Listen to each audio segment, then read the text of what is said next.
La paz esté con ustedes.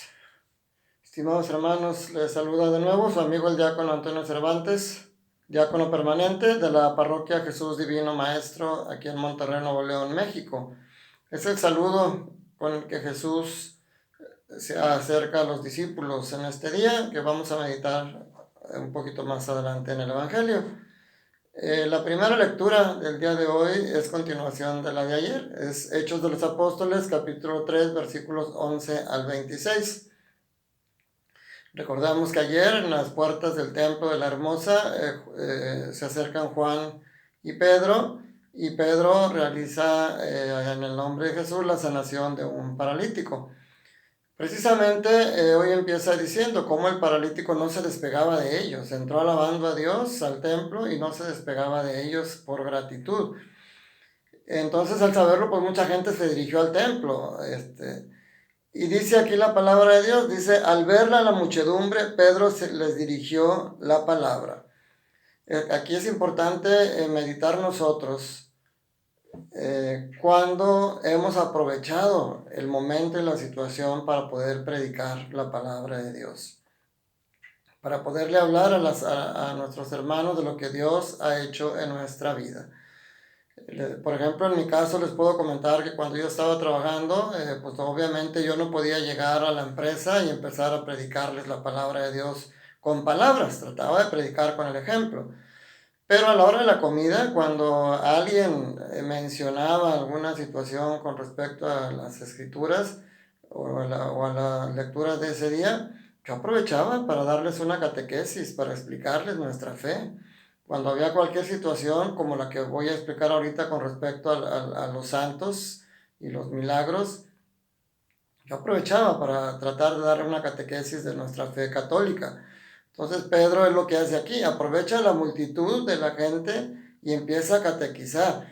Lo que llama la atención aquí, mis hermanos, es cómo dentro de la catequesis, pues obviamente Pedro les habla nuevamente de cómo ese Cristo, dice, al que ustedes entregaron, hoy dice, ustedes rechazaron al santo y eligieron a un asesino. Cuando Pilato ya quería liberar a Jesús, dice, ustedes lo rechazaron y prefirieron liberar a un asesino. Y Pedro les empieza a explicar, pero esto sucedió para que se cumplieran las escrituras, como lo que los profetas decían acerca de lo que el Cristo tenía que padecer, se cumplen el día de hoy, les dice él, y ese Cristo, por el poder de Dios, es resucitado de entre los muertos. Y lo que llama la atención es cómo Pedro predica con una seguridad, con una valentía, lo que antes él mismo no entendía. Recordemos que cuando Jesús les empieza a explicar que tendrá que padecer, que tendrá que ser insultado, golpeado y asesinado y que resucitará el tercer día, Pedro se lo lleva aparte y le dice, no, Señor, no permitiremos que eso suceda. Y Jesús le critica duramente, lo amonesta duramente, le dice, apártate de mí, Satanás. Entonces todo eso que Pedro no entendía y quería liberar a que Jesús no pasara por eso, hoy él mismo lo predica ahí al pueblo de Israel. Es importante cómo la experiencia de ver a Jesús en su pasión y en su muerte, pero sobre todo la experiencia de un Jesús resucitado, es lo que ahora lo lleva a él a predicar lo que antes no entendía. Esto es importante de meditarlo. Pero algo que les decía, muchas veces nosotros como católicos no hacemos buen uso de la palabra y nuestra fe no la explicamos bien. Porque luego decimos, es que San Juditas es muy milagroso, es el santo de los imposibles. La Virgen María, la Virgen de San Juan es muy milagrosa, y tal santo es muy milagroso, y tal imagen es muy milagrosa. Y hoy Pedro les dice a la muchedumbre, les dice, israelitas, ¿por qué les causa admiración esto? ¿Y por qué nos admiran por qué nos miran de este modo como si por nuestro poder o nuestra virtud hubiéramos hecho andar a ese hombre? Y más adelante les dice, el nombre de Jesús y la fe en él es lo que ha robustecido los miembros de este hombre al que están viendo y todos conocen. Esta fe es la que le ha restituido completamente la salud, como pueden observar. O sea, tener claro, por supuesto, yo no me demerito, yo soy católico, cristiano obviamente, creo en Cristo como el Dios de la Trinidad, pero soy mariano, creo en María y amo a la Virgen María como Madre de Dios, como Madre de Jesús. Y si Jesús la amó y la respetó, yo con mayor razón, siendo un hijo indigno, la amo y la respeto. Tengo también dentro de los santos intercesores, para mí, por ejemplo, San Antonio de Padua es un santo que me ha acompañado en momentos muy difíciles que he pasado en la vida y pido su intercesión para la predicación y para la sanación de algún familiar enfermo. Entonces yo no le resto el poder a los santos que tienen como intercesores, pero recordamos que quien hace el milagro es Jesús. Es en el nombre de Jesús y la fe en Jesús, y los santos como personas que tuvieron una vida ejemplar al final y fueron merecedores de ser elevados a los tronos, son personas que interceden y que pueden hacer que tengamos favores de parte de Jesús. Que podamos pedírselo a Él directamente, claro que sí. Que Él es el único intercesión entre Dios y los hombres, claro que sí. Jesús es el único intercesor entre Dios y los hombres. Pero entre los hombres y Jesús hay intercesores que Jesús mismo dejó por delante, que son los santos. Los apóstoles y después todos los demás santos, y sobre todo a la Santísima Virgen María como Madre de Dios. Creo que ese es un aprendizaje también que tenemos que tener el día de hoy. El Evangelio está tomado de Lucas, capítulo 24, versículos 35 al 48, y también es un seguimiento de lo que pasó el día de ayer. Fíjense, empieza hoy de la misma manera, con alguna diferencia en palabras, como terminó ayer. Ayer terminó diciendo: se levantaron inmediatamente los discípulos de Maús y regresaron a Jerusalén, donde encontraron reunidos a los 11, fíjense aquí en este detalle, con sus compañeros, los cuales le dijeron: de veras ha resucitado el Señor y se le ha aparecido a Simón. Entonces ellos contaron lo que les había pasado en el camino y cómo lo habían reconocido al partir el pan. Así termina ayer el pasaje del Evangelio. Y hoy empieza diciendo: cuando los dos discípulos regresaron de Emaús y llegaron al sitio donde estaban reunidos los apóstoles, les contaron lo que les había pasado en el camino y cómo lo habían reconocido, a Jesús al partir del pan. Entonces estaban reunidos los apóstoles con otros discípulos cuando llegan los discípulos de Emaús. Y ya estaban, los discípulos, antes de que los de Emaús hablaran, le dicen: en verdad ha resucitado el Señor, ya se le pareció a Simón Pedro. Y los discípulos dicen: también nosotros lo vimos. ¿Por qué les recalco eso? Porque fíjense lo que dice después. Mientras hablaban de estas cosas, se presentó Jesús en medio de ellos y les dijo: la paz esté con ustedes.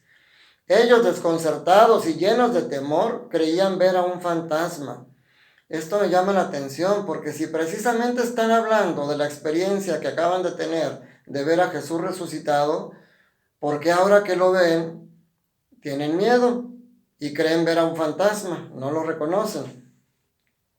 Dice: pero Él les dijo: no teman, soy yo. ¿Por qué se espantan? ¿Por qué surgen dudas en su interior? Miren mis manos y mis pies. Soy yo en persona. Tóquenme y convénzanse. Un fantasma no tiene carne ni huesos como ven que los tengo yo. Y les mostró las manos y los pies. Aquí es importante reflexionar cómo a veces nosotros somos muy duros al juzgar a Tomás. Como les leí ahorita, dice que cuando los discípulos de Emaús llegaron estaban los 11 apóstoles con otros discípulos. Pero en el Evangelio de San Juan nos aclara que Tomás no estaba con ellos y que 8 días después se aparece Jesús y es cuando le dice a Tomás. Tomás dice: si no veo las manos de su costado, si no meto mis manos en su costado y no veo los agujeros en sus manos, no creeré.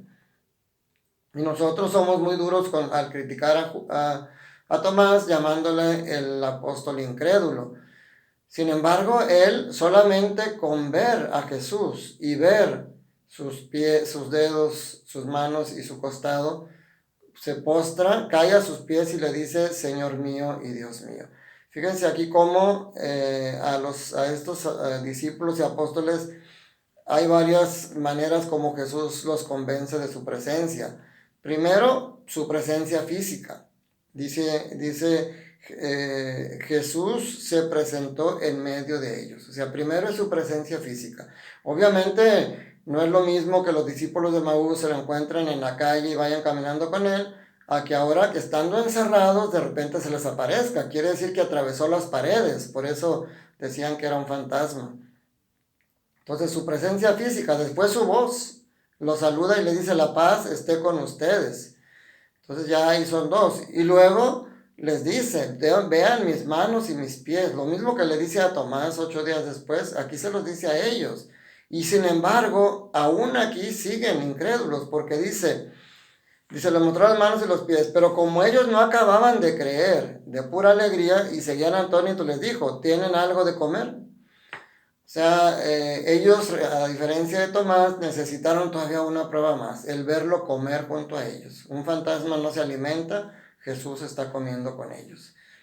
Entonces es importante nosotros no juzgar a los demás como juzgamos a Tomás, sino nosotros analizarnos qué tanto realmente le creemos a Jesús, qué tanto necesitamos constantemente pruebas, siendo que Él ha hecho pruebas, y como lo he dicho todos los días, ha hecho pruebas en nuestra vida. O sea, nosotros podemos analizar nuestra vida y vemos su presencia. Yo les podría contar varias experiencias de Cristo, cómo ha estado presente en mi vida y cómo lo he sentido de una manera muy viva en mis experiencias. Eso es lo que tenemos que meditar hoy a Jesús resucitado. Y dice aquí, dice, entonces les abrió el entendimiento para que comprendieran las escrituras. Es algo que le tenemos que pedir a Jesús. A los discípulos también en el camino les abrió el entendimiento. Aquí a todos los demás apóstoles hizo lo mismo. Pidámosle al Señor que nos abra el entendimiento para que aunque haya cosas que se nos dificulte creer, que nosotros podamos dejarnos guiar por el Espíritu Santo para ser realmente testigos de Jesús resucitado, testigos del amor tan grande que Él tiene con nosotros, y que podamos seguir unidos en esta pandemia para que no vivamos momentos de estrés. Han estado hablando de la situación emocional que ocasiona el encierro. Jesús nos trae paz. Jesús en esta pandemia llega a nuestros hogares y nos dice: la paz esté con ustedes. La paz no significa estar libre de problemas. La paz significa, a pesar de ellos, tener la tranquilidad de que no estamos solos. Termino contándoles una historia en la que dicen que una vez un rey le hizo un concurso en el cual iba a premiar con una cantidad grande de dinero a aquel pintor que le llevara un cuadro que expresara la más grande expresión de paz que pudieran encontrar. Le llevaron muchos cuadros y quedaron como finalistas dos. Uno de ellos tenía el paisaje muy hermoso de un lago con un agua tranquila, apacible, cristalina, en la que se veían los pececitos nadando debajo de ella, con unos árboles hermosos a sus lados, una montaña hermosa con árboles frutales, un arco iris junto al sol, que daba una sensación de tranquilidad esa imagen.